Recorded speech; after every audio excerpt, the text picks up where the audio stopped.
Alappuzha hybrid കഞ്ചാവ് കേസിലെ പ്രതി തസ്ലീമ സുൽത്താനയുടെയും ശ്രീനാഥ് ബാസിയുടെയും ചാറ്റ് വിവരങ്ങൾ എക്സൈസിന് ലഭിച്ചതായി റിപ്പോർട്ട്. ഇടപാടിനായി ശ്രീനാഥ് ബാസി ഉപയോഗിച്ചത് മറ്റൊരു സിം കാർഡ് ആയിരുന്നുവെന്നും ശ്രീനാഥ് ബാസിയുടെ പെൺസുഹൃത്തിന്റെ പേരിലായിരുന്നു ആ സിം കാർഡ് എന്നും എക്സൈസിന് വിവരം ലഭിച്ചിട്ടുണ്ട്. നടന്റെ പെൺസുഹൃത്ത് തിരുവനന്തപുരം സ്വദേശിയാണെന്നും ഇവരെ കേന്ദ്രീകരിച്ചും അന്വേഷണം നടത്തുമെന്നും എക്സൈസ് അറിയിച്ചു. പെൺസുഹൃത്ത് മാസങ്ങൾക്ക് മുമ്പ് വിദേശയാത്ര നടത്തിയതായും കണ്ടെത്തിയിട്ടുണ്ട്. ഹൈബ്രിഡ് കഞ്ചാവ് ഇന്ത്യയിലെത്തിയത് ഇവർ വഴിയാണോ എന്നാണ് സംശയം. ബംഗളൂരിൽ നിന്നെത്തിയ തസ്ലീമ എറണാകുളത്ത് തങ്ങിയത് 3 ദിവസമായിരുന്നു. ഈ 3 ദിവസവും ഇവർ ഹൈബ്രിഡ് കഞ്ചാവ് വിൽപ്പന നടത്തിയിരുന്നു എന്ന വിവരം എക്സൈസിന് ലഭിച്ചിട്ടുണ്ട്. കേസുമായി ബന്ധപ്പെട്ട് ശ്രീനാഥ് ബാസിയെ ചോദ്യം ചെയ്യും. മലയാളത്തിലെ 3 പ്രശസ്ത നടന്മാരുമായി ഇടപാടുണ്ട് എന്നാണ് തസ്ലീമയുടെ മൊഴി.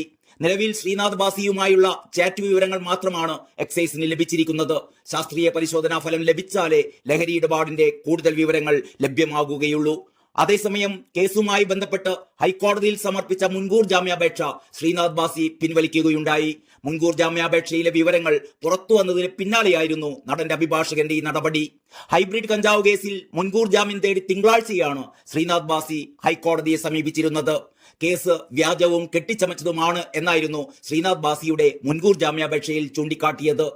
പ്രതി തസ്ലീമ സുൽത്താനയിൽ നിന്ന് താൻ കഞ്ചാവ് വാങ്ങിയിട്ടില്ല എന്നും അറസ്റ്റ് ചെയ്താൽ തന്റെ സിനിമയുടെ ഷൂട്ടിംഗ് മുടങ്ങുമെന്നും ശ്രീനാഥ് ബാസി മുൻകൂർ ജാമ്യാപേക്ഷയിൽ ചൂണ്ടിക്കാട്ടുകയുണ്ടായി.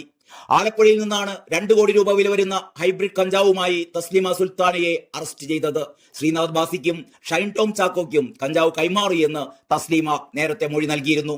നടന്മാർക്കൊപ്പം പലതവണ താൻ ലഹരി ഉപയോഗിച്ചതായും തസ്ലീമ മൊഴി നൽകിയതായിരുന്നു വിവരം. തസ്ലീമയും നടന്മാരും തമ്മിലുള്ള ചാറ്റുകൾ എക്സൈസിന് ലഭിച്ചിട്ടുണ്ട്. സമീപകാലത്ത് പിടികൂടുന്ന ഏറ്റവും വലിയ ഹൈബ്രിഡ് കഞ്ചാവ് വേട്ടയാണ് നടന്നത് എന്നായിരുന്നു തസ്ലീമയെ പിടിച്ചതിന് തൊട്ടു പിന്നാലെ excise deputy commissioner S Vinod പറഞ്ഞിരുന്നത്. യുവതിക്ക് സിനിമാ മേഖലയിലെ ഉന്നതരുമായി ബന്ധമുണ്ടെന്ന് പോലീസ് അതിനകം കണ്ടെത്തിയിരുന്നു.